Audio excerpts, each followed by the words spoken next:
All right, we're going to get started. So again, a big welcome to all of you for this new webinar organized by the Global Supply Chain Council and BCI. The topic of this webinar today is a new strategic initiative for your Asia supply chain footprint. So I just want to, again, welcome all of you joining us from different parts of Asia. We have quite a number of people attending. And I just want, before we get started with the presentation, just to remind you on a few things for you to make use of this platform. The first thing is you can, using the chat box located on the right side of the screen, you can introduce yourself if you want, tell us who you are, what you do, where you are. You can also, if you have any questions during the presentations or during the panel discussion, make use of a Q&A button, which is located at the bottom of the screen. So please ask questions at any time. And again, we will answer all those questions at the very end, together with the panelists and the speakers. Also, if you're wondering whether you will get a recording, yes, you will. We are recording this session and we will be then sharing a link for you to rewatch if you want. Within 24 hours, in our thank you email, you will have a link and you can, rewatch the session at any time. Also, if you're interested to get a copy of this presentation, a copy in PDF format will be shared to you as well, in one day after the event. And also towards the very end of the webinar, when you are finishing it or when you're leaving us, you will be asked to give us some feedback on the webinar. So don't hesitate to give us, tell us, how did you like it? And give us also some ideas for improvement for the next one. So without further ado, I'd like to first bring on Luc Kremers from BCI to start presenting. And again, you will be joined by Peter Dewitt also as well for this presentation. So go ahead, welcome, Luc.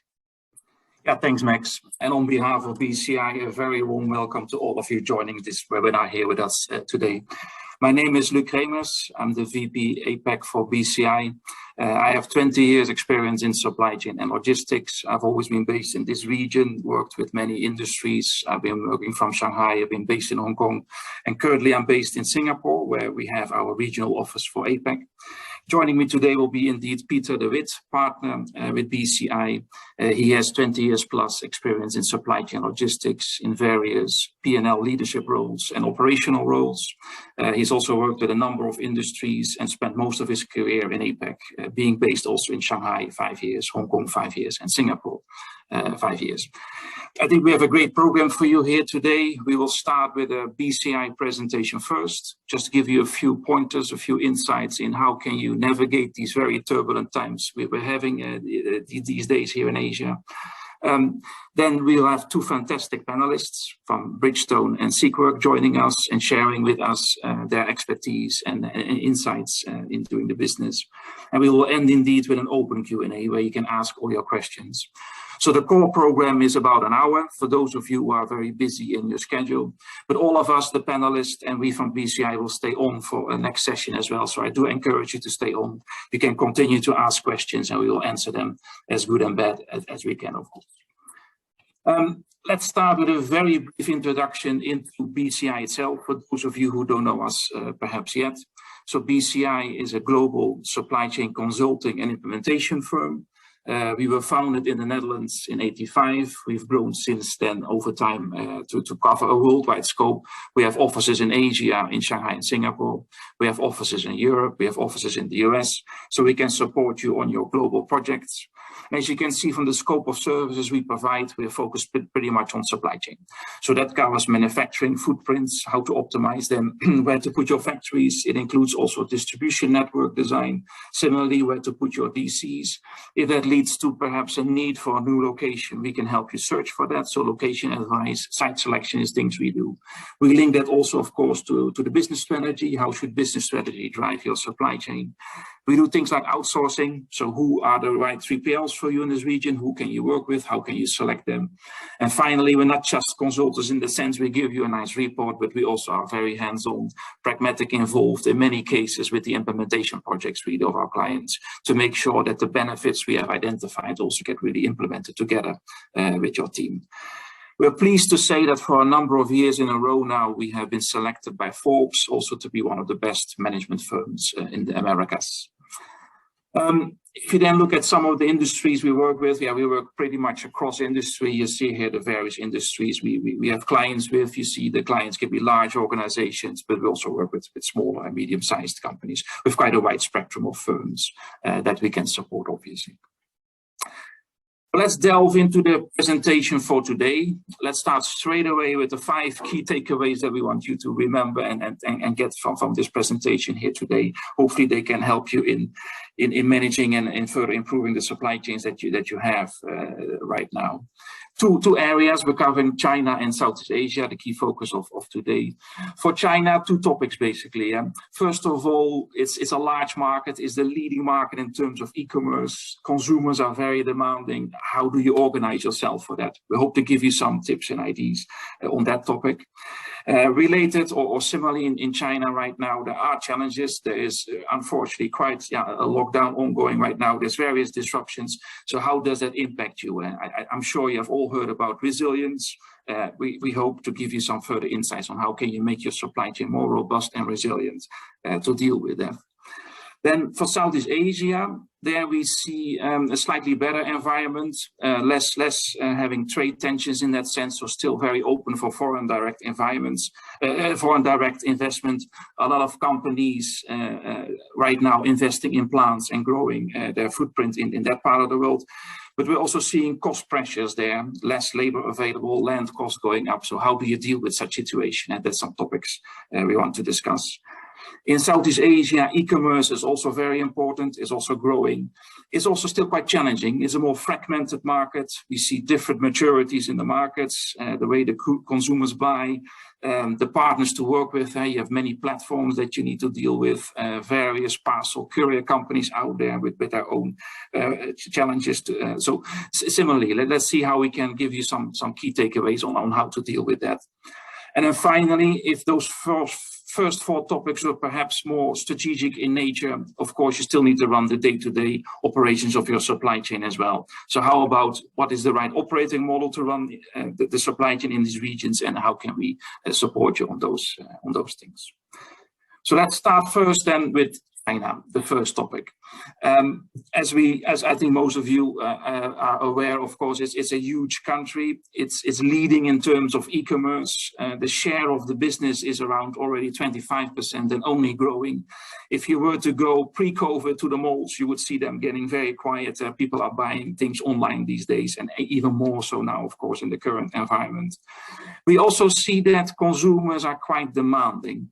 And it's possible also because they get that service level. I would say in tier 1 cities, they expect for most categories these days same-day deliveries. Whether that's even really necessary or not, because for some products you may wonder, do you really need to get that the same day? But then the other trend we see is that even for your specific product category, let's say cosmetics, you don't need to order and get that today. It's not super urgent. But what we see then is when you have platforms like a Tmall and a JD.com offering such service levels for other product categories, clients get kind of almost, you can say, expecting this. I don't want to say spoiled, but they expect that more or less now for all product categories basically in the market. And that's just tier 1 cities, and that also very quickly cascades down to the other cities, tier 2, tier 3, tier 4, etc. in the China market. What we see companies then having as a supply chain setup, most of them still, you can call the classic setup, starting off a while ago, a long time ago in Shanghai, in the center of the country, having grown then, of course, with the RDC typically in the north and in the south, and trying then to cover this huge market from 3 locations. And that's, of course, the question I guess we need to ask ourselves. Is that really sufficient these days to be successful in the e-commerce market in China?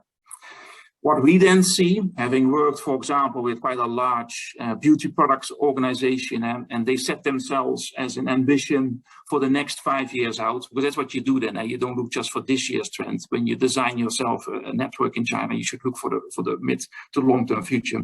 So let's say in the next 5 years, they wanted to have an 80% same-day delivery service levels in major tier 1 and 2 cities. And when that's your ambition, then you quickly start talking about basically putting an RDC near or close to all those tier 1 and 2 cities in China. You're easily talking then an investment of 15 to 20 RDCs that will be then required. Then you're talking, of course, also omni-channel. You would have B2C through those platforms, JD, Tmall, to go to consumers. You see a lot of large companies now also getting active in D2C, so directly shipping to consumers from their own fulfillment centers. And you would still have quite a fair large segment of the market, B2B, working with distributors, mainly for your tier 3 and tier 4 cities. But overall, that's become then quite a complex network, obviously. So it also becomes a matter then how do you run that? Typically, you would see that a mix of in-house sites and outsourced to partners. And I guess the good news is, if you can handle this China speed, if you can handle this kind of complexity in the e-commerce network, I think you set yourself up for being very successful also in other parts of the world. Because the trends you see in China will then help you also later on in other parts of the world to manage that. How to go about that then? So we do quite some of these kind of projects with our clients. I think it's important to have a proven framework. So we then have various design principles we always use then to come up and guide our clients in setting up such network. I think one of the key things to look for then is, of course, first of all, the service level. And I mentioned it, what kind of service level do you set yourself as a target for the coming years? I think that's a very vital first starting point that more or less then also drives how you set up the rest of your network. Some other elements there to really take care of is think of building up at least one facility in-house that you make a very strong center of this whole network, where you can invest, where you can grow capabilities, where you can invest in automation, and perhaps in the other spokes of the network, the other hubs, there you can be more flexible and work with outsourced parties, but have a strong core. I think that's a great or a key element of setting up such networks. The other thing maybe to highlight then is also run lots of scenarios, especially now given the volatility, given the potential growth scenarios you see, so that you can find that right trade-off between having the right service level, also the investment required versus the efficiencies you then want to have in such a network, that it then makes sense for you in your company, in your business case in this part of the market. That's on the first one, e-commerce. The second one related to China is related to resilience and the disruptions we unfortunately still seeing. I guess end of the year, a lot of us were expecting maybe to get into more quiet periods, gradually going back to normal perhaps. But yeah, as of beginning of this year, obviously we've seen again some major disruptions, being the Russia invasion of Ukraine and also in APEC specifically, of course, currently while we're speaking, the lockdowns in Shanghai that have a major impact, of course, on the vessels piling up and will have a major impact going forwards. And that's maybe one thing to highlight, is that maybe in the past we saw a disruption and then a period where you could recover. Right now, I think we're really in an environment where you see disruption upon disruption. So how do you deal with that as an organization? And I'm sure all of you are aware how important then, of course, it is to be resilient. So in BCI, we have also a framework for that. We call it the Bci Resilience Wheel. The first part in red on the outside is really about the risk, to make sure you cover all your risks, that you are aware of them in your supply chain. We still sometimes see organizations working in a more classic limited risk methodology and don't fully cover the whole spectrum of all the risks that are out there. Our methodology, for example, has about 150 vulnerabilities that you could map out and see whether they are applicable in your footprint, in your supply chain. Then more importantly, how you set yourself up to be more resilient. And so we identified 3 core pillars. The first one being the footprint itself, your infrastructure, your facilities. Where do you set your factories? Where do you set your DCs? Also, how you run your supply chain. Is it a global supply chain, or as a lot of companies now are evaluating and going for, is it more a regional by regional supply chain? How do you things like sourcing? Is it still single sourcing, which is very risky, or are you doing dual sourcing? Those kind of decisions, of course, sit on the footprint side of things. We identified technology as a key enabler to become more resilient. There's a lot of great technology out there, and I will highlight one of them in the next slide that can help you build resilience in the supply chain. The main one being actually right now, we clearly see the top one investment for companies in technology space is actually visibility. You must start from getting visibility in your supply chain. The third pillar we identify is actually your organization, which sometimes gets looked at a little bit less in detail, but that's things like the corporate culture, I would say. So are you a more centralized organization where HQ takes the big decisions and is maybe a bit more risk averse and maybe has a slower decision-making process? Or are you more decentralized and you enable and give power, let's say, to the teams in the region who are close to the business and see those disruptions on a day-to-day basis and then make the right decisions to react to that and put mitigation in place?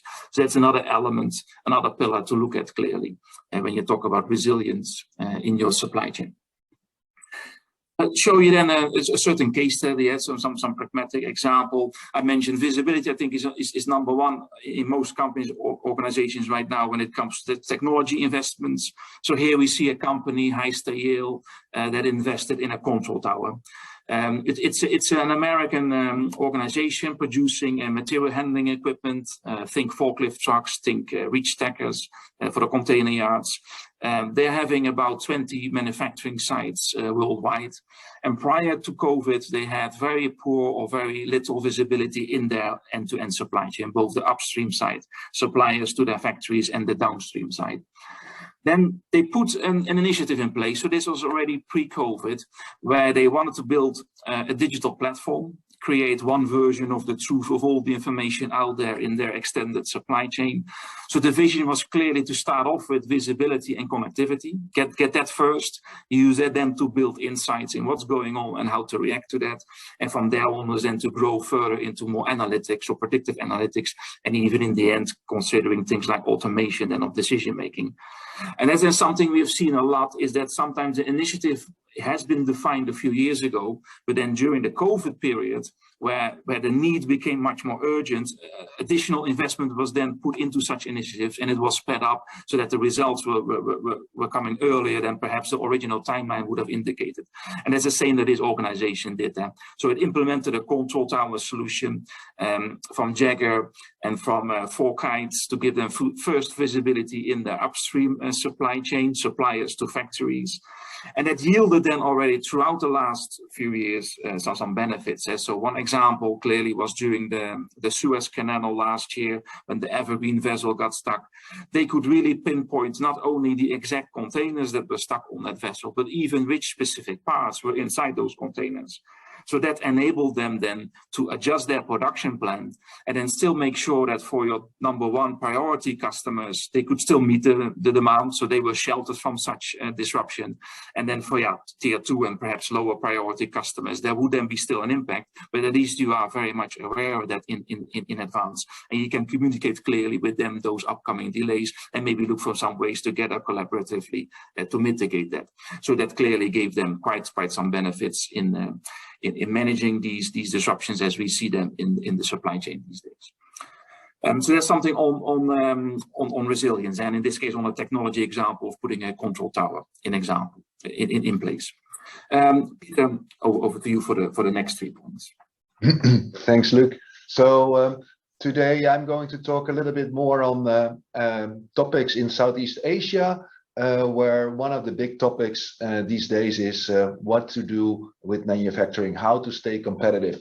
And competitiveness depends on quite a lot of things, but one of the more new things that come to play are also trade tensions. So if I go from right and clockwise to the center, then I see that, for instance, the growth is a very big engine in Asia, and you see that Asia is becoming more attractive for all sorts of things. Restrictions are lifted, where in the US and Europe you see that actually the growth is a little bit moderate, and you also see that there are problems on the labor skill set, where you see in Southeast Asia quite a lot of things come together. There's a lot of growth, there's a lot of opportunity to work together with China, and you see that also there the business restrictions are becoming less.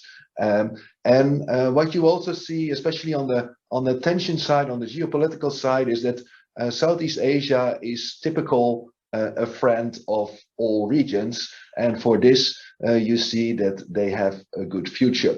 If we go to the next, then we see on the next slide that especially to stay competitive, there are certain manufacturing strategies that most companies follow. You see that there are four, where the first is, how can I really improve my current manufacturing footprint? Can I automate? Can I innovate? The other one is maybe stay in country, and most people are in China, and maybe I should shift west. There are opportunities to also consider to maybe move out of China and put China plus one strategy in place, and there you see that Southeast Asia could play a role. And the last is that quite a few companies could also consider to reshore, bring things back to either US or Europe. Typically, the most chosen manufacturing strategy is very much in staying in the region and start multiplying the manufacturing footprint, the China plus one. We see, especially based on some study reports of McKinsey, that there is a lot of investment, especially in the emerging Asian countries like Indonesia, Thailand, and Vietnam, and that this is typically done by inter-regional investments. So the investments are really coming from Asia as well. And if I want to take an example of a very fast growing emerging footprinting country, then I think the best one is Vietnam to take as an example. Quite a lot of companies have started there the China plus one solution. Companies like Nintendo, Foxconn, Samsung, but also sport and apparel companies like Nike and Adidas, and electronic companies like Intel and Sharp. They all have seen that there is a lot to take to go to Vietnam. The only thing that they are very, very careful for is the ecosystem that is there, and also the capacity that can be found in terms of labor and space. If we go to the next slide, then you can see that it's not just Vietnam. The ecosystem that needs to be right for companies can really diverse per industry. And we see that specific industries, they make shifts for a China plus one strategy. Of course, it's driven for quite a bit on lower wages. But on the other side, you see that especially for apparel and footwear, regions like Indonesia and like Vietnam are very attractive. And for electronics, you see also that, for instance, regions like Thailand and Philippines are very competitive and attractive regions.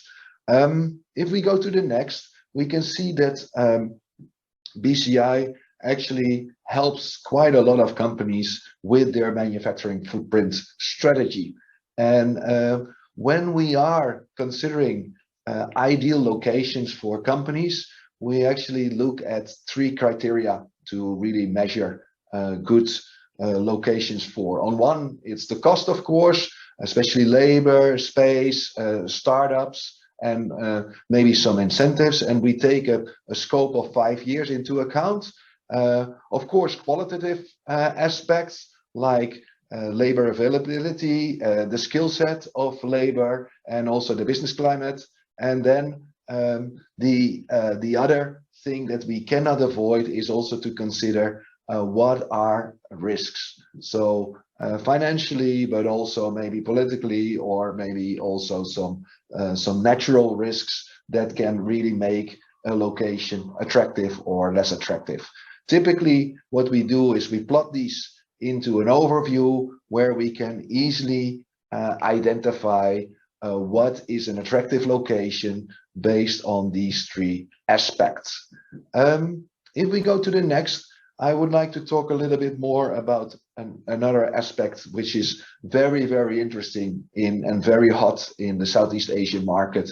The growth in Asia is phenomenal, and you see quite a lot of companies growing double digits, but even on a country scale, you see that most countries, they grow in the next few years either high single digit or low double digits.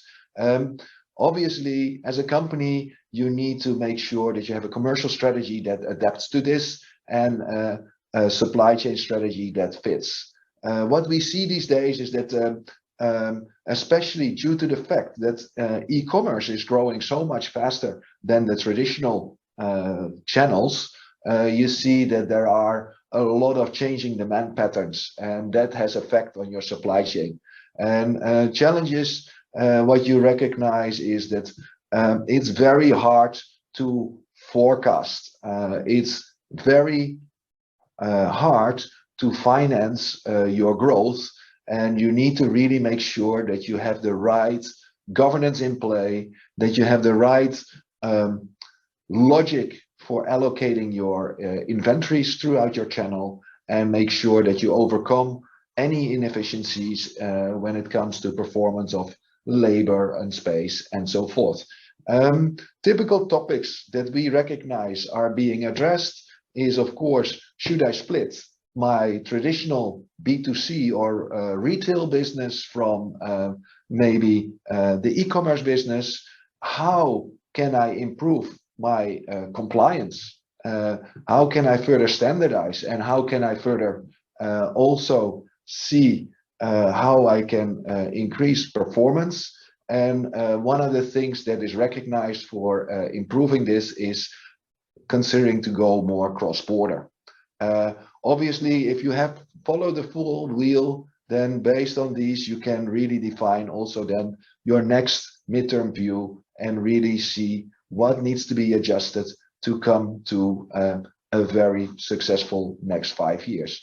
For the next slide, you'll see that the considerations that you could take in Southeast Asia to really adopt the next 5-year plan is, if you have your traditional local for local setup, should I introduce maybe a regional DC, or should I introduce local fulfillment centers?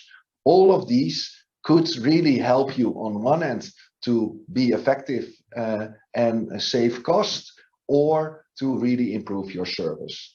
If we go to the next slide, then you see that typical considerations for really making your network an effective one, look at various scenarios, how you can really reach the market.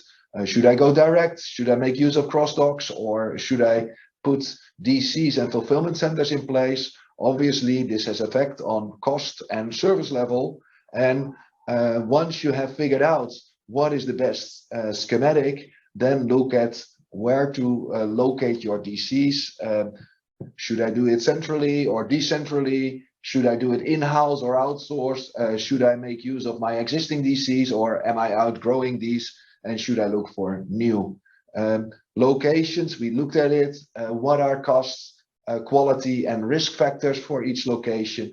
And what can I consider else? Should I really put the channels together in my network, or should I make separate networks?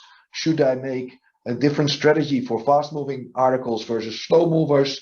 Should I really see whether I would make differentiations in service levels? And can I adopt automation in warehouse and in transport? If we go to the next, you can see that all these topics, once decided, come to another question, and that is, how should I execute my network? Should I invest in the execution myself, so own operations, or should I really make sure of lifting on others and outsource my logistics, or should I consider a mix? What we typically see in Southeast Asia is that the landscape is still very fragmented. It's improving. Everything is harmonizing quick. You see that there are cross-border opportunities, but then you see that not every partner can offer the same service in every country. So is this a reason for operating yourself? We see that sometimes it is. It makes sense if you have significant growth, and if you have an idea of really going into investments of automation. If you don't really have a long-term view, if you see that your business is still very scalable, and if you see that you have a lot of seasonality, maybe then outsourcing is a good alternative. Look at your partners, look at how you want to interconnect with your systems, and then really start defining on what is best for you in the partnership with partners. And then last, you see that a lot of companies, they actually like to have the mix. They realize that they would like to remain having control, so they would like to have their own control tower, like also Luc was talking about the Hyster yield solution. Make sure that the systems are yours, and then look for what are warehouses and labor solutions in the market.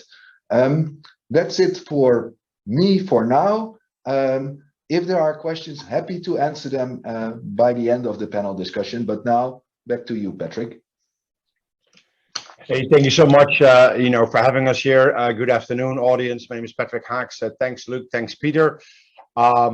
Let's switch to the second part of the agenda. So Luc and Peter shared their 5 key takeaways for the audience to think about strategic initiatives.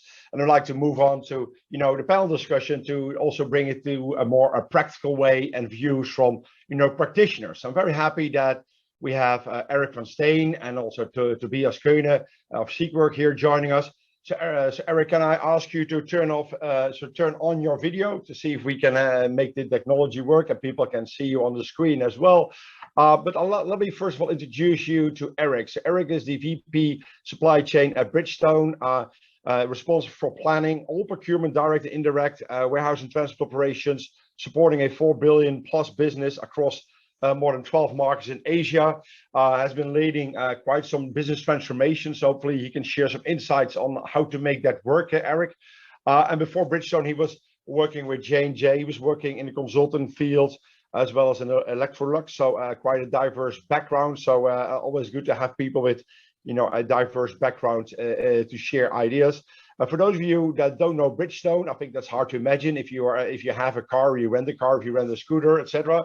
But Bridgestone is the world's largest tire and rubber company, well known for the tires, close to 100 years of existence, and I think a nice one in terms of a Japanese-US culture. So if we have time, we can even talk about the cultural aspect there, Eric. But Eric, welcome to the show.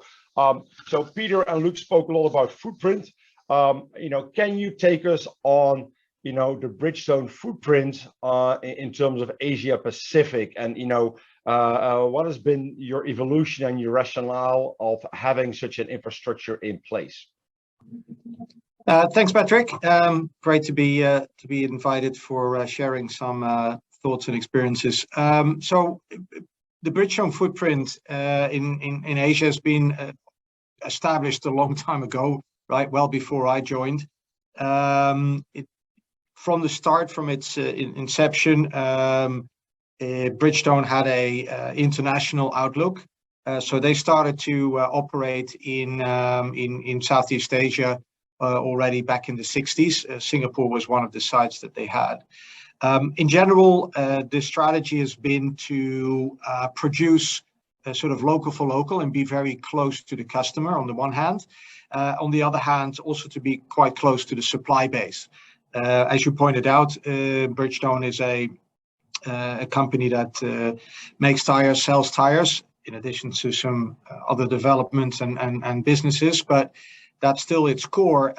Therefore, rubber supply has always been quite an important part, and still is, of our production and procurement process. So being close to market, which is nothing new really, and being close to source have been two key drivers. As a result of that, we've had quite a significant footprint across Asia, some of which is still there from its origins. I would look at Indonesia, where we have plants for quite some few decades, even further back Thailand, where we have multiple manufacturing plants. But it's also changing because the footprint or the factory that we used to have in Singapore, set up in the 60s, was actually closed down already in the 80s. Similarly, we had a plant in Australia, and that was closed down in 2007 or 8, together with also the changes in the car manufacturing that we saw in Australia in those days. So that's sort of the driver behind our footprint. One more thing to note, logistics cost. As you know, tires, you end up shipping a lot of air because you can stack them up, but there's a big round space in the middle of the donut, and you can't really fill that up. So the value density of the goods that you ship is somewhat lower than you would like it to have it. So that also plays an important role in the decision-making process, particularly in the current ocean freight cost environment. So you have, Eric, you have a quite, decentralized local for local setup, if I would summarize that to a certain extent, right? Perhaps to a certain extent, correct. In the mature markets or in the high labor cost markets, where less car manufacturers are, perhaps a little bit less. Well, if you had to kind of put on your crystal ball, or if you had to pick your crystal ball, what do you expect, in the next few years? And will that decentralization continue, or will you balance more, in terms of more like a segmented approach in terms of your footprint for the future? I assume you're referring to Bridgestone, right? In terms of our strategy. Yeah. So the segmentation plays a role to a degree, but not to a large extent. So to put a manufacturing plant in place, depending on the size, depending on the location, depending on whether you need to purchase the land, can be anywhere from 500 million to $1 billion. So to do that, so that's a significant investment, and needless to say. And those prices are obviously slightly different. Those costs are somewhat different, of course, across the globe. But there, as a broad range, I think that's still is a relevant sort of target number. So the decisions we make have, in terms of footprint, are access to raw material supply, whether it's local or imported, the size of the market that we would operate in, the general attractiveness of that particular market from a production point of view, support you would get from governments, investment, attractiveness, etc. And then last but certainly not least, in many ways most important, manufacturing cost, right?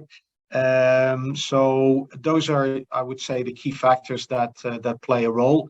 We have a very comprehensive set of evaluation criteria that we've in fact reviewed a few months ago as we looked at our global manufacturing footprint again, and some decisions were made about investments we will make in various parts of the world. I cannot share that because that's confidential, but we continue to review our manufacturing footprint, but they're really investments for the long term. So you're talking, something that would last decades beyond its start of its operation. Sure. Thanks, Eric. Another question here for you, Eric, is, Luc shared the resilience aspect, and, that resilience is a key driver for many companies. If I ask companies like, hey, do you have a KPI for resilience? It's always hard, right? Because nobody exactly knows what it really means. How do you embed resilience in the supply chain of Bridgestone, Eric? Can you take us with perhaps one or two examples on how you effectuated resilience and made it stick in the organization? Yeah, I would say it's one. Well, KPI, it's not really KPI to your point, but one evaluation factor is obviously our ability on the upstream, on the supply side, the raw material supply side, whether we ever get into a position to have to stop manufacturing because we run out of certain particular materials. That hasn't happened, at least not in as long as I've been here. Let me knock on wood there. So that's one sort of factor or evaluation criteria. On the downstream side, it's obviously to what extent are we able to fulfill our customer demand across the still relatively wide portfolio of SKUs that we carry. In terms of improving our resilience, one of the things that this goes back to your earlier question around footprint, that Bridgestone has done well for all the reasons that mentioned, but it pays dividends in the current environment over the last 2 years with COVID causing havoc across the world, is that not having one or two single sort of mega plants for entire regions or even globally, but having that multiple factories across the region. So last year or 2 years ago, in fact, when COVID first hit, we saw the wave sort of coming across the region, and to some degree, we were able to one factory sort of backing up another. So that's been in place and part of the strategy for many years. The other thing to consider is indeed on the raw material supply side. Here, the key has been, other than the obvious around sort of good contracts and sort of the willingness to make the necessary or pay the price that needs to be paid, is the focus on partnerships. So, and the suppliers that we work with, a number of them, we have had relationships, well, effectively since the start of the company, indeed almost 100 years ago. So, but some of these relationships still today go back 10, 20, 30 years. And that bond is very strong. And that's something that I wasn't aware of that when I joined Bridgestone, but it's been very clear that what has been built up over many years has helped us to navigate some of these challenging circumstances. Last thing, if I could just mention, inventory is another lever to play with, as we all know, both on the raw material side as well as on the finished goods side. Clearly, there's impact on your cash, so you've got to be careful with that.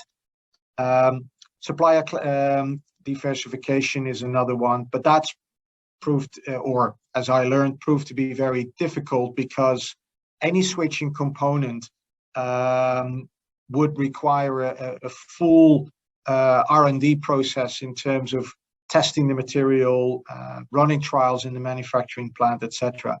And that is quite a lengthy process. So we do that in addition to getting products ready to be produced in multiple sites, again, selectively. But those are some of the ways that we build resilience over time. But it's not easy, and it's because we laid the foundation in many years ago that we were able to benefit from that in the last couple of years. Good. If we can switch gears a bit, Eric, so from resilience to the other point I think that Peter was making on e-commerce. You expect that from a tire company to step in the e-commerce journey, but I know that you have quite some different models in Asia where you are exploring e-commerce. Can you take us through one of the key learnings in terms of one or two example markets where what has Bridgestone done as a traditional B2B company in terms of getting your feet wet basically, or kicking the tires on e-commerce? So what worked and what didn't work, Eric? So yeah, e-commerce in our businesses and within Bridgestone is still relatively small. So we're talking single digits or maybe low double digit. The main markets are China and Australia. Part of the reason that it's still relatively small is because at the end of the day, the tire cannot be delivered, well, or can be delivered and will ultimately be delivered perhaps to your home. But you're not going to put it on yourself onto the car. So it's not a consumable as it is with apparel or groceries or all the other things that we buy over the web these days. So I think that's played a big factor in how the tire industry is engaging with excuse me, e-commerce in general. But there is a consumer base out there. Those are on the bell curve, the hardcore internet buyers, and they will buy tires over the internet as well. It's obviously a competitive space. It's easy to compare prices and models and brands across a wide range of products. So we continue to invest in it. Different strategies, whereas in China we work with the Alibabas of the world, and in Australia we have our own sort of capabilities in that space. As the client portfolio also changes, right, with more young new consumers coming on board, we expect also more demand and sales to shift to those platforms. Thank you, Eric. Yeah, I would like to, thanks for your insights, Eric. I would like to switch gears to bring a next panelist here on the stage. Good morning, Tobias. Tobias is calling in from Cologne, Germany, and he's the manager of commercial excellence. So I know we have supply chain excellence, but even commercial excellence is a great title to have.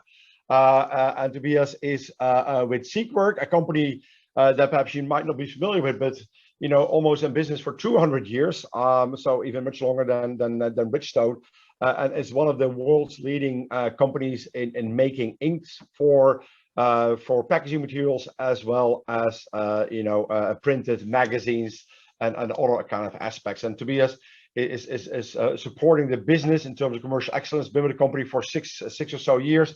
And has also a background in consulting and in project management in various engagements. So thank you for joining us here this morning, Tobias. It's always good to have somebody from the commercial field, in a supply chain event. So it's also good to learn from what can we learn from the commercial and what does really commercial ask us to deliver in terms of our day-to-day practice. So Tobias, perhaps you can start off with painting a picture on Seekwork in Asia in terms of your supply chain and some of the key challenges that you face at the moment.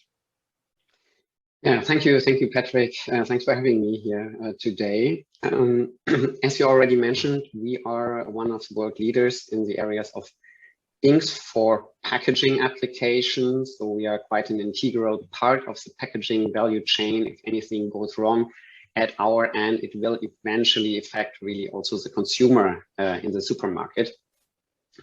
And this is true for our global business, but also for Asia.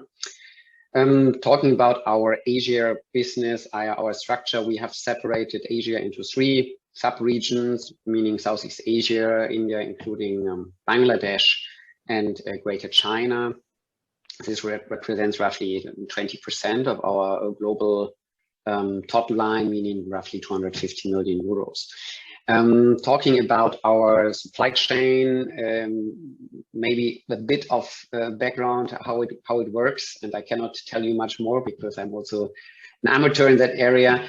But basically, we follow a two-step production process, which is first the grinding of pigments, which we use for our ink, and second, we do the blending. So it's pretty simple, and this also determines our manufacturing footprint. So we have in total 4 so-called centers of excellence in Bhiwadi, close to Delhi, in Shanghai, in Bangkok, and Tangerang, which is close to Jakarta.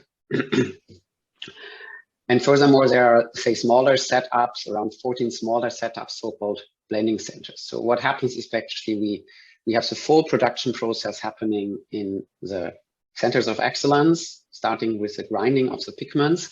And then we also produce, you can say, intermediates, which are then also partially shipped to blending centers where we then actually produce the final product. So this is more or less how it works. And the footprint I have just described, it's also, you could say, an historic legacy, but yeah, generally speaking, it still makes sense because we need a high degree of customer proximity. Our customers have quite high expectations in terms of lead times. Yeah, and a fair share of what we actually sell is made to order. Yeah, which also means that like there's a certain limitation to produce in one location and then ship it somewhere else. But say this pattern also of our blending centers and centers of excellence, it has changed over the years, always depending on the where we see the market demand and where actually how the markets actually develop. Okay, good. So you also have a quite, dispersed, can I call it a mix of local for local setup in Asia? If you had to look into your crystal ball, I also asked the question to Eric, what are things that, will drive potentially, changes in your setup? What could be changes where you said, hey, but if that would be happening, or if those principles would change, that would really make us rethink the way we operate and serve our markets? Yeah, I think the most important driver I already mentioned briefly is clearly where do we see the demand, where we see also clusters of packaging converters, and they eventually follow the consumer demand. Yeah, so when we look at the big trends for our industry, it's growth of the population, urbanization, and that's where we will actually follow.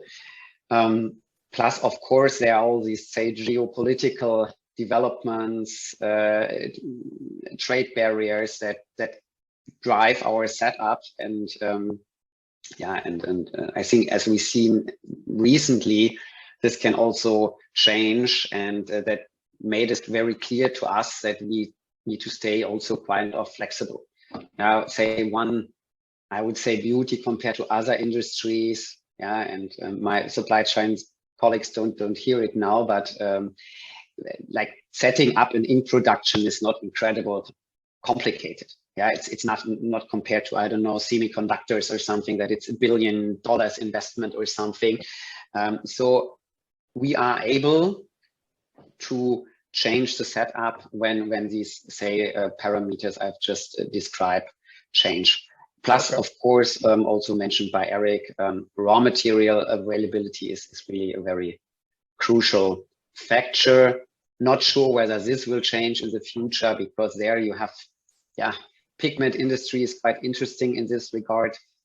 The geographical regions where pigments come from are really quite stable, because it's a very, very long, you say, history of production patterns that you have globally that drives the pigment industry.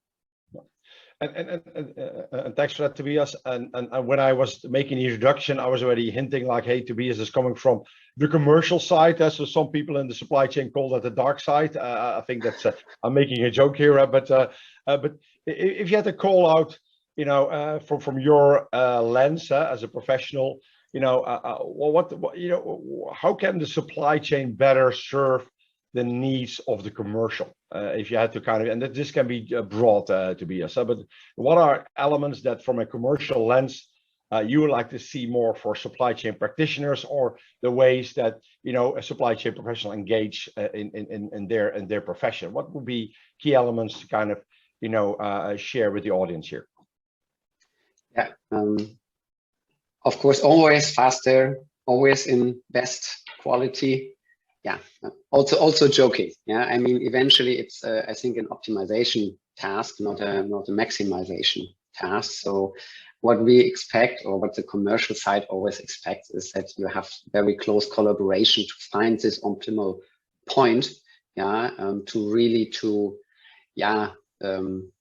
figure out what are customer expectations, for example, in terms of lead times. So, for example, in the earlier presentation, I like to hear that the Chinese customers are demanding in terms of lead times. It's the same also in our B2B industry.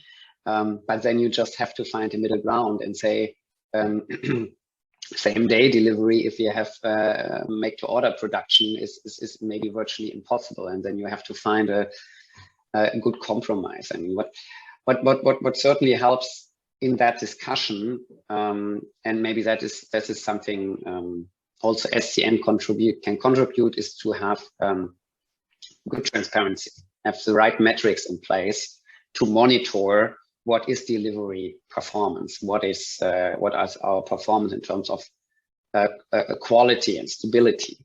Yeah, so because there's always, you know, kind of this say observed reported service level, and then maybe the service level perceived by the customer and by our salespeople. And yeah, sometimes this is kind of an impossible discussion. Yeah, because one side will say this is my number, and the other one say no, I see something completely different. Yeah, so I think say a balanced KPI system, yeah, that is accepted by operations and the commercial side is really helps to make this a constructive discussion. Thank you. Hey, just a question to the audience. So drop us questions so we can pick them up either in the next few minutes or post the hour. So, and also, you know, raise your hand if you would like to stay on for the panel with the audio on and the video on, basically to have an open roundtable discussion after the hour. So then Max and Danny can make sure that that your rights are transferred after the hour, so we can stay on and have a follow-up conversation. So Tobias, you mentioned lead times, right, as a key driver. I know your business a little bit. You have quite some different models in place in Asia. What has been the driver for if you compare India versus some other markets where you have a different kind of setup? What can you share with the audience on what worked or what didn't work in that regards? Yeah, I mean, even if you just look at our company website, you see we have the densest network of what we call color matching center, which is one subtype of these blending centers in India. Yeah, so there we have a very dense network, again, purely driven by the customer demand. There we have in India for one particular business unit in offsettings, we have a rather fragmented customer structure. So we have these roughly 10 distribution centers, local distribution centers, plus even distributors to serve this demand.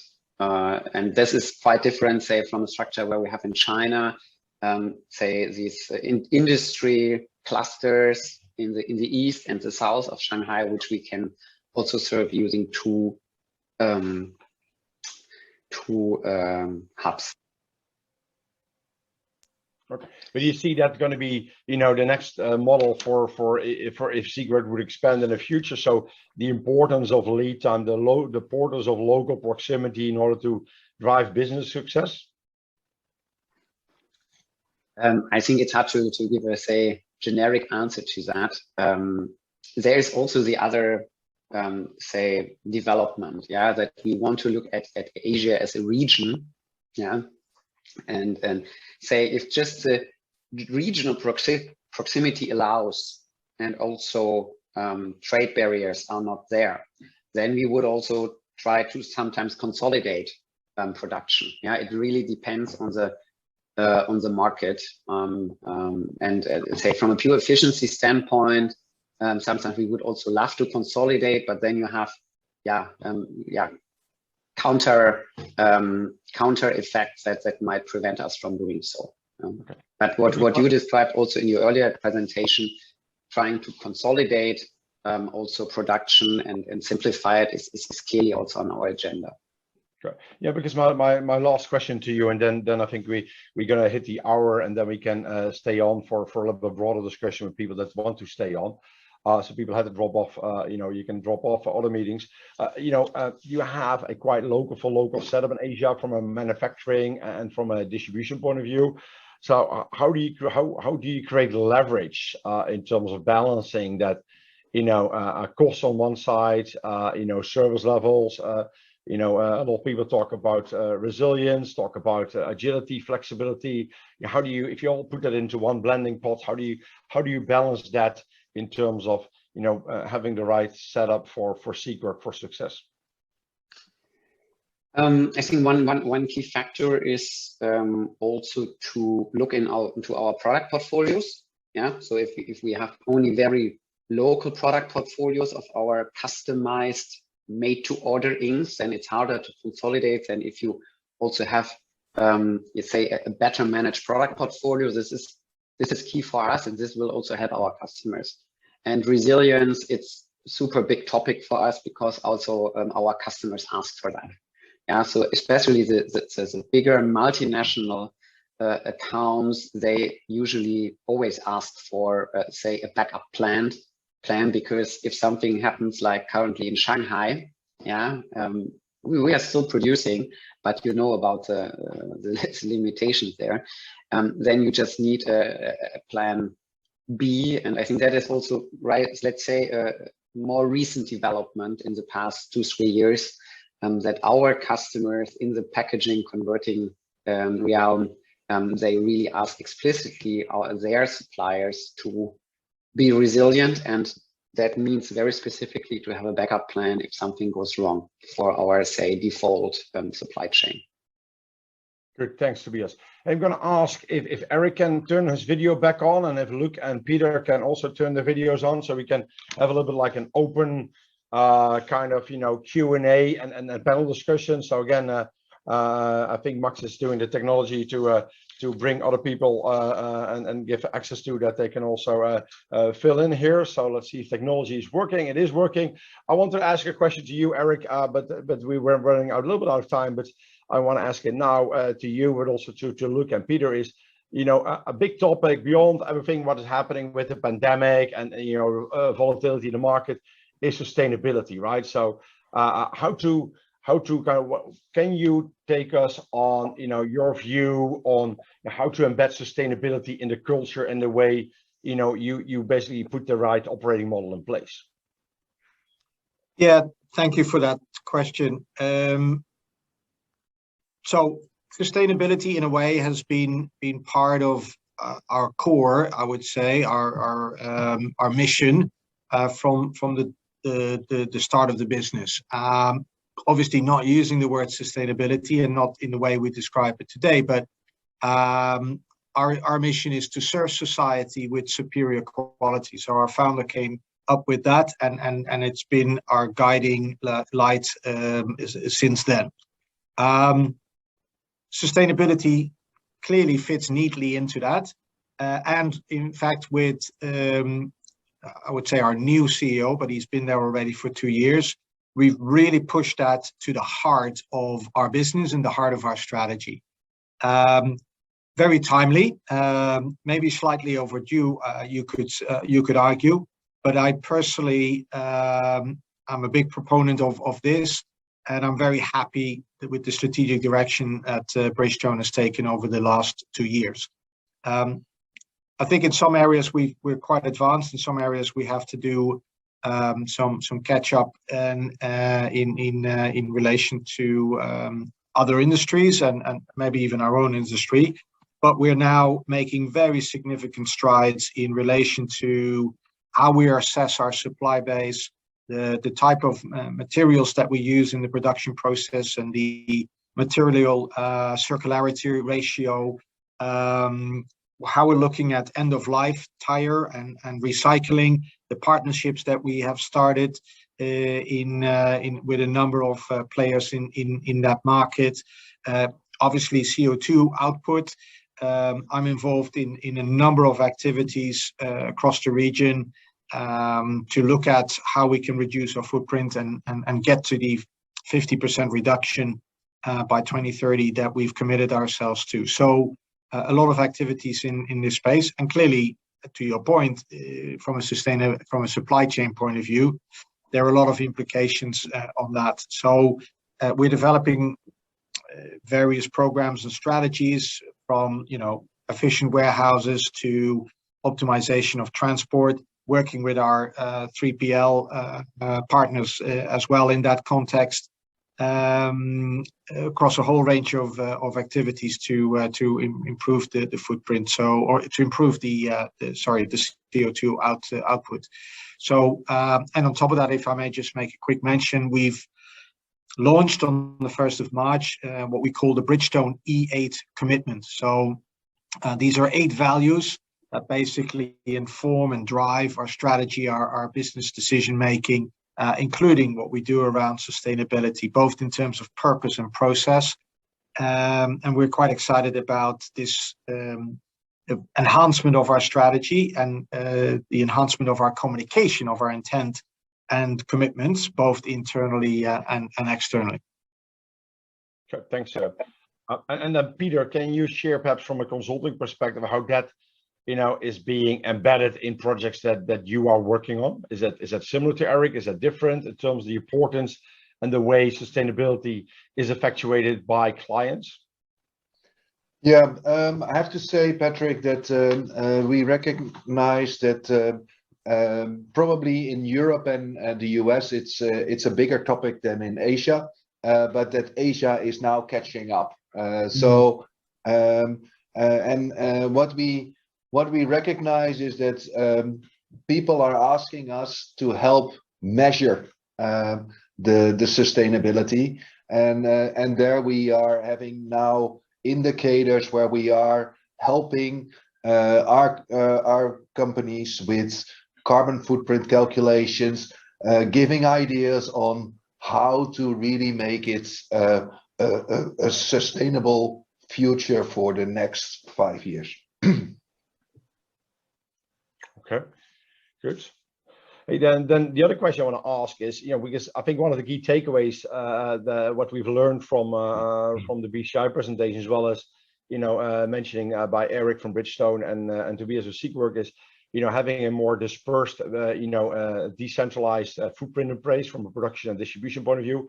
My biggest question to the folks here in the as a panelist is like, that's great, but what does that mean in terms of from your planning, from your governance, from your enablers point of view? Luke, you mentioned you need to shift gears in China from 3 facilities at the minimum to 20. What does that do in terms of making sure that you have the right control mechanisms and cadence in there, the governance in there to kind of really embrace that complexity and to manage that properly?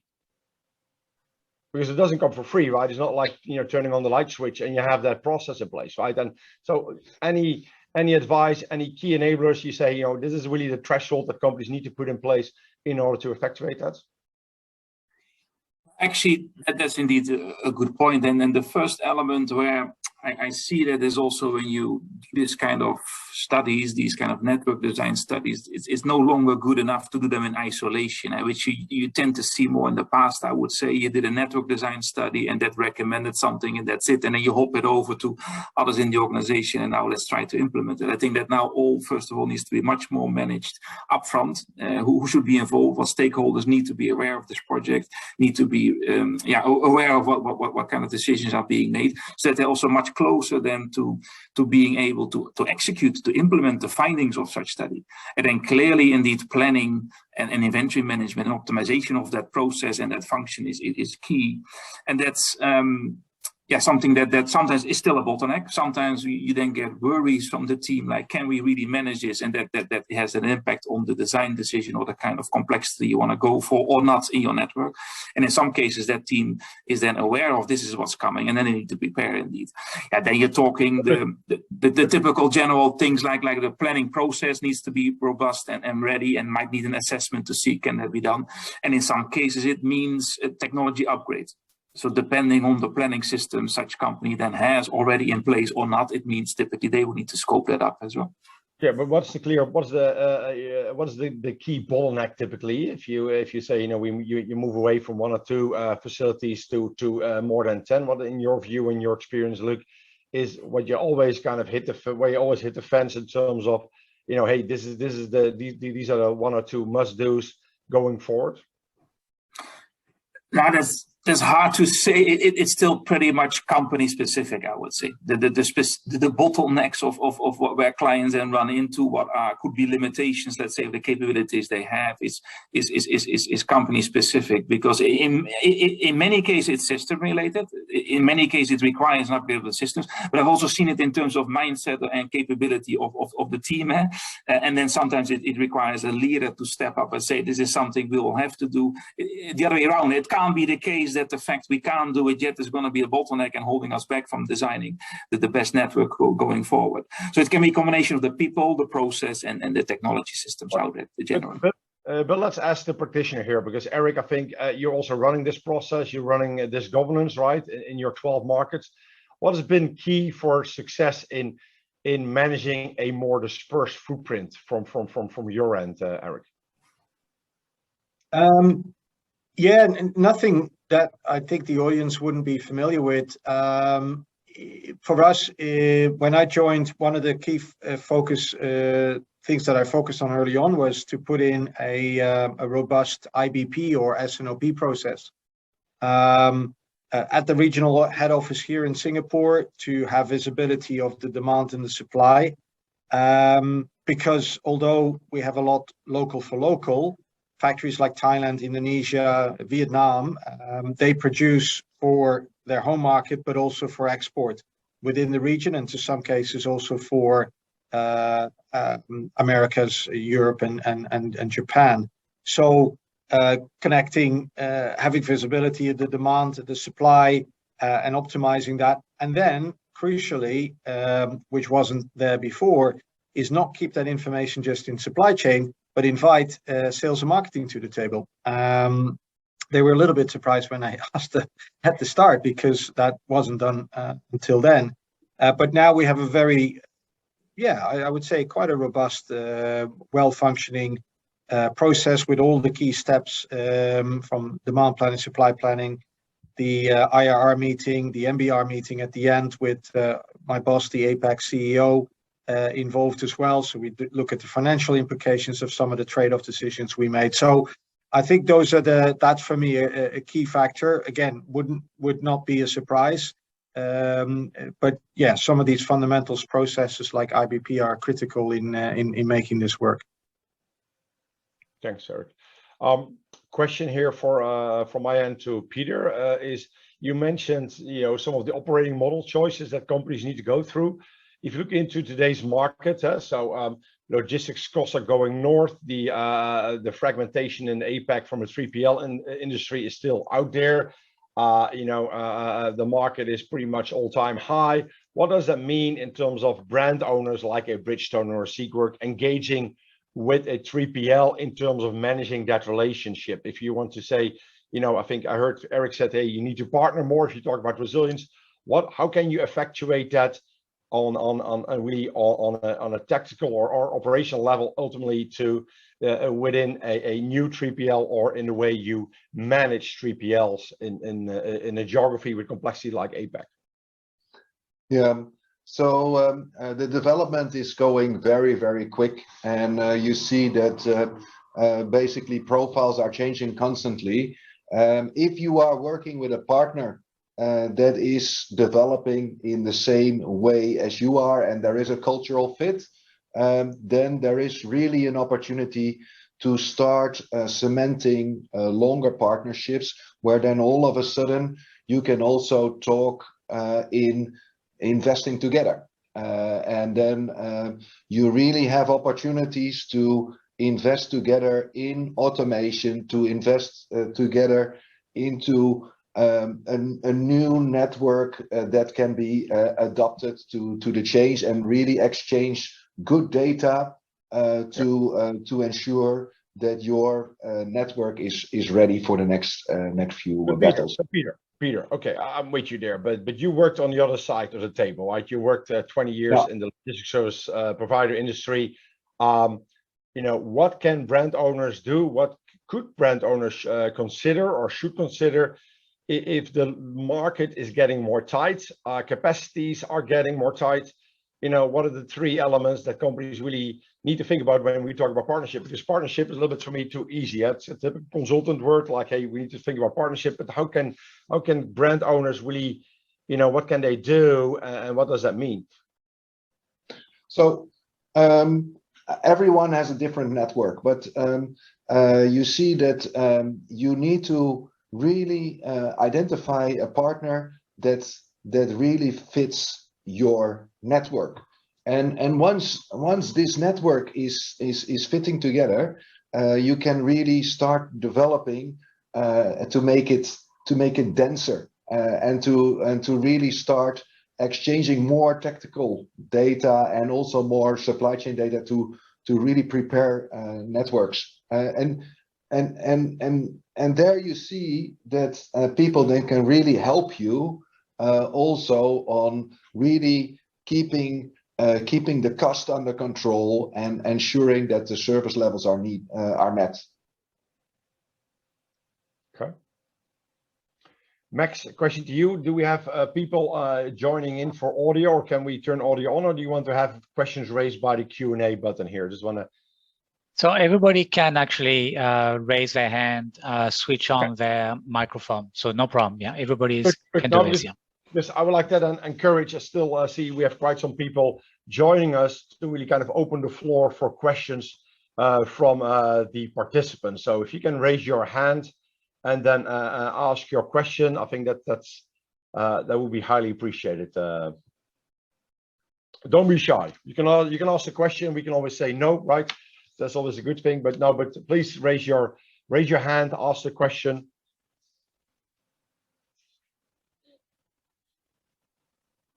I have one question just to kind of let the audience think a little bit more on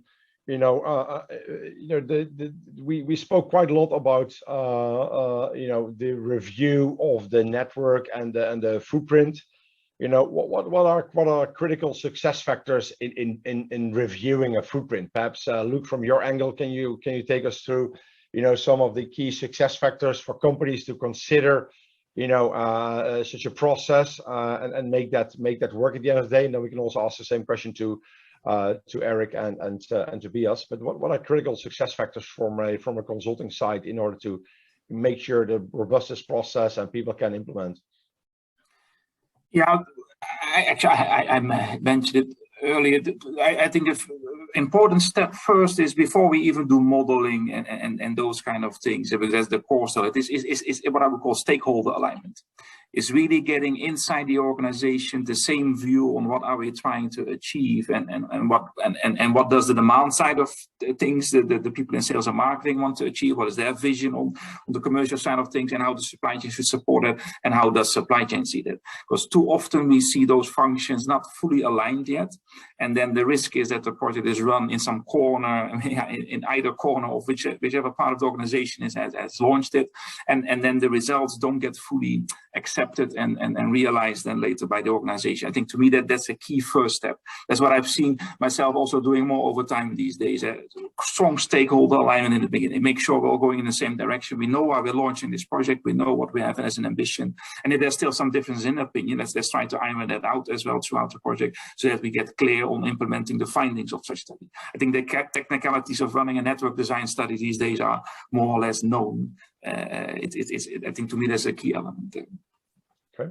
From a practitioner point of view, Eric, can you echo what Luc said? Any other insights on, from a complex organization like a Bridgestone, if you would, reshape your footprint, and what are key elements that drive success at the end of the day?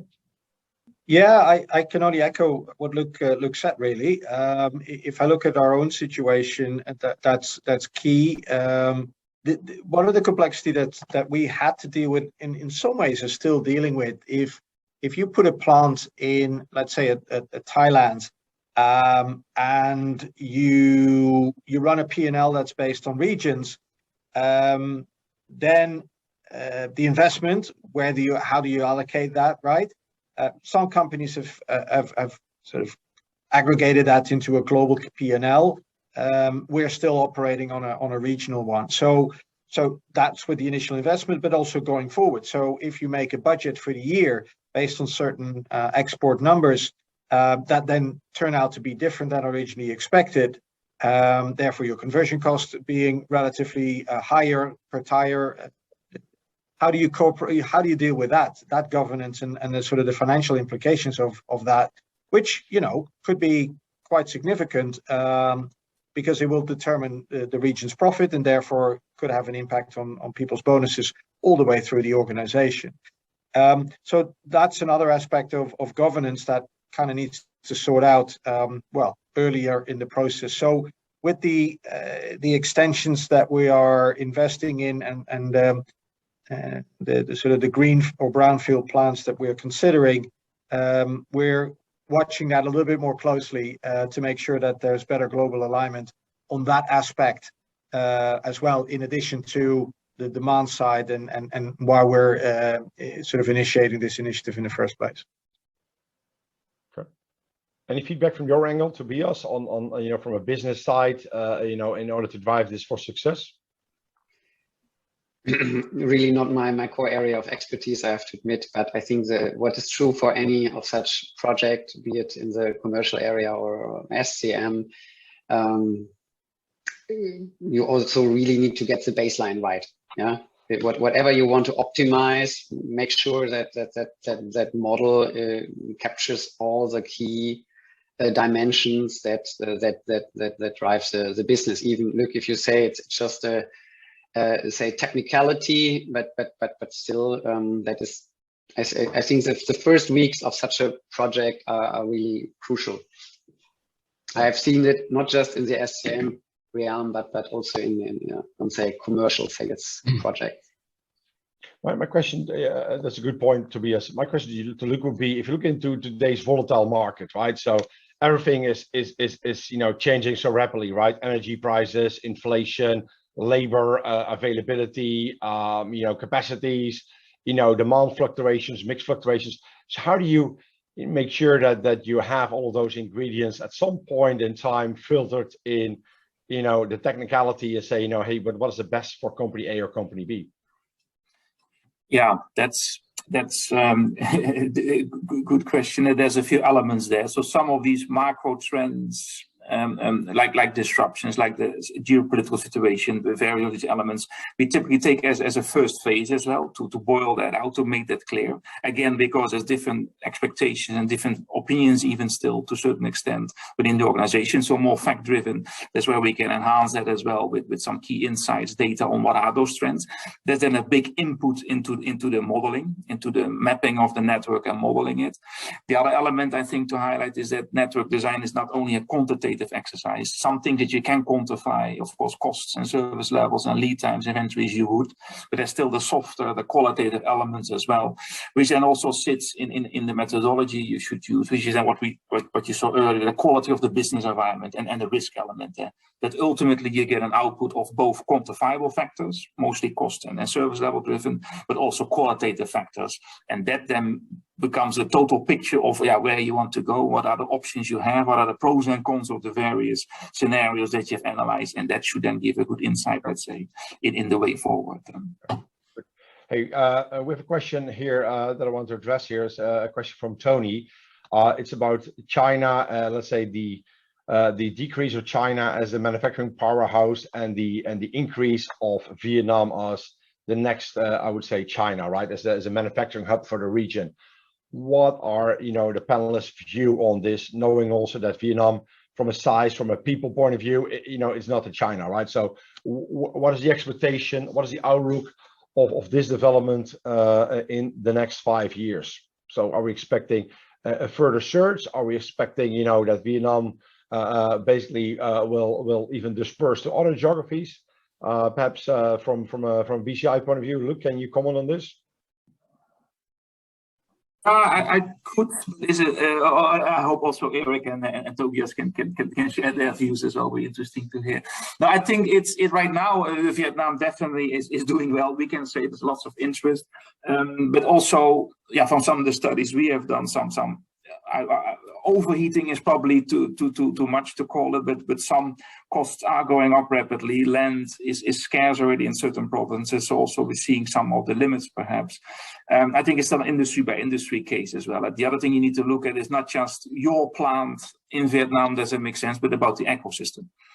Is there an ecosystem of suppliers? And that's where China is still very strong. So even your factory cost may be slightly higher or disadvantaged in a certain extent of being in China. But if your ecosystem is there of suppliers, it might still overall big picture make sense. So don't forget, again, is to analyze it in a wider aspect and not just your facility, but how does it fit in your whole supply chain. Eric, any comments from your end? I saw you nodding. So, what are considerations if you say, you know, Vietnam, what are other, you know, other geographies in Asia? Well, I was nodding because I am in full alignment with what Luc said. That was going to be my response as well. In terms of, you know, it's industry specific to some degree, but that ecosystem that China's built up over, you know, a few decades, that is hard to beat, right? And there's quite a bit of talk about, you know, the globalization and the reversal of that. I think as people have commented, and I would tend to agree with that, there's maybe a slowdown of that, but I don't see a reversal happening in the short term. Clearly, China, the position China's taking at the moment and its place sort of in the global community and world order is caused some changes, some reflections, but they have a formidable power in terms of their agility, the quality of and the variety of what can be made there. So I don't see it moving away, but I think it's an and model, right? As you also said, Patrick, you know, you got the China Plus. Vietnam has been up and coming for quite some years now, and was accelerated. We actually were in Vietnam already quite some time ago. We opened up a manufacturing plant there in 2006. Not the same history like we had in Thailand, for example, but still, that's already 15 years. We've been very successful there. Fantastic quality. We've had multiple awards every year from Toyota and other automotive manufacturers that we supply from there. So we're quite happy with our presence there, both from a commercial as well as from a manufacturing point of view. Good, thanks. Hey, another question here that I want to throw into the mix here to the panel is from Asim about Southeast Asia, and that the fact that Southeast Asia has a huge potential, but it's a fragmented market. And the question here to the panelists is, and I'm going to read this, condense a bit. How do you recognize and address challenges in Southeast Asia, then leverage to build a one regional supply chain strategy, especially for small and medium-sized enterprises? So it's about Southeast Asia, fragmentation in terms of, you know, diversity in supply chain infrastructure, supply and raw material supply base, different customer profiles, distribution channels. If you throw that into a pot, you know, how do you basically build a one regional supply chain for small and medium-sized enterprise? So it's an interesting question. I would like to get some perspective on this. Peter, you were talking about this in your presentation of Southeast Asia. Perhaps you can kick off in giving your insights on, you know, what's the best way to throw all of those components into the mix and develop a supply chain strategy for small and medium-sized companies. Yeah, so there is a lot more possible these days because you see that, especially for RCEP, a lot of trade is going up, where you see also borders are becoming more flexible. So you can centralize a little bit more, but especially if you're small and medium sized, you cannot do this still all together, all by yourself. So you really need to look for partners, and there you see that especially the regional logistics partners with a network in each individual country with operations that offer shared solutions are opportunities to go for, and then you really need to have discussions on can I link my business entirely with the logistics of one more regional player. Great. That's one side of the coin. Anybody want to chip in here, Eric or Tobias?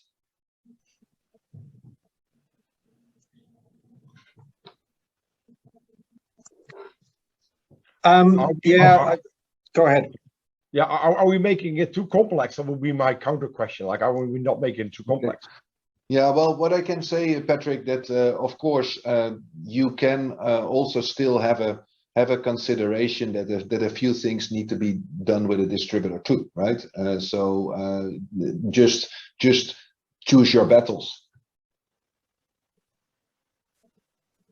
Yeah, it's not an easy question to answer because it depends on the makeup of the type of product, the type of industry, the what products, what markets you target. So yeah, as I said, if I just look at it through the Bridgestone lens,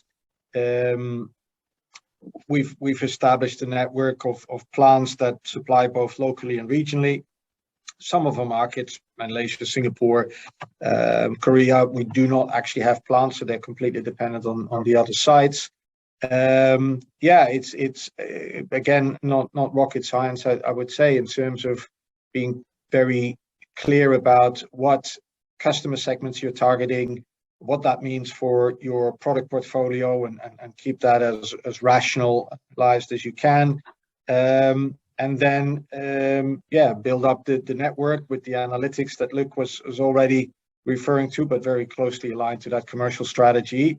And then back into your whatever that manufacturing footprint is that you have, which can be a combination of in-house and outsourced as well. So, yeah, how you then fine-tune that and keep sort of modifying to deal with the disruptions that we see or the fluctuations on the demand side.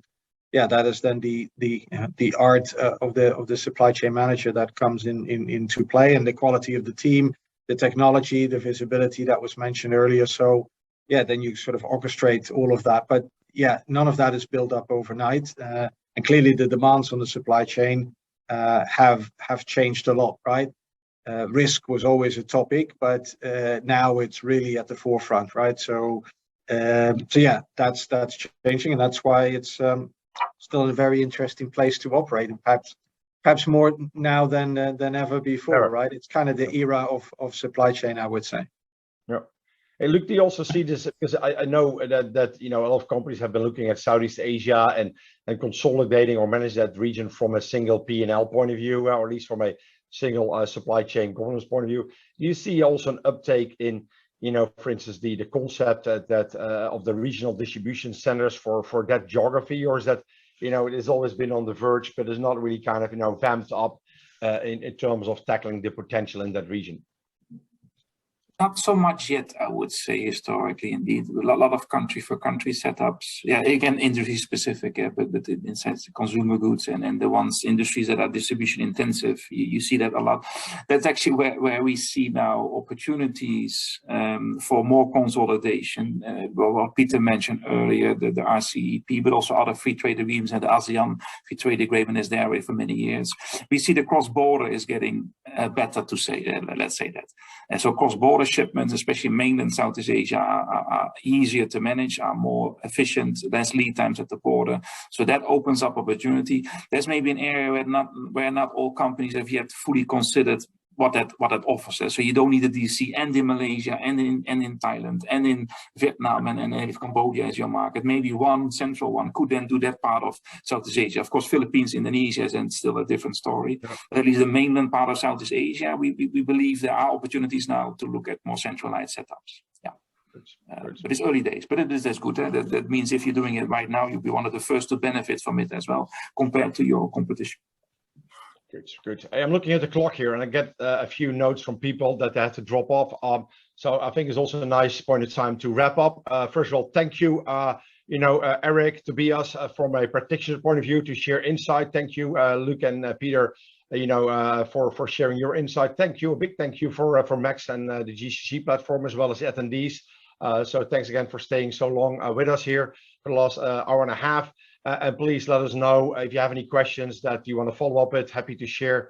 Again, thank you so much for joining us here today, and stay safe, stay healthy, and enjoy the rest of the day, I would say. Yeah. Thank you so much. Thank you for organizing. Bye-bye. Thank you. Thank you so much. Thank you.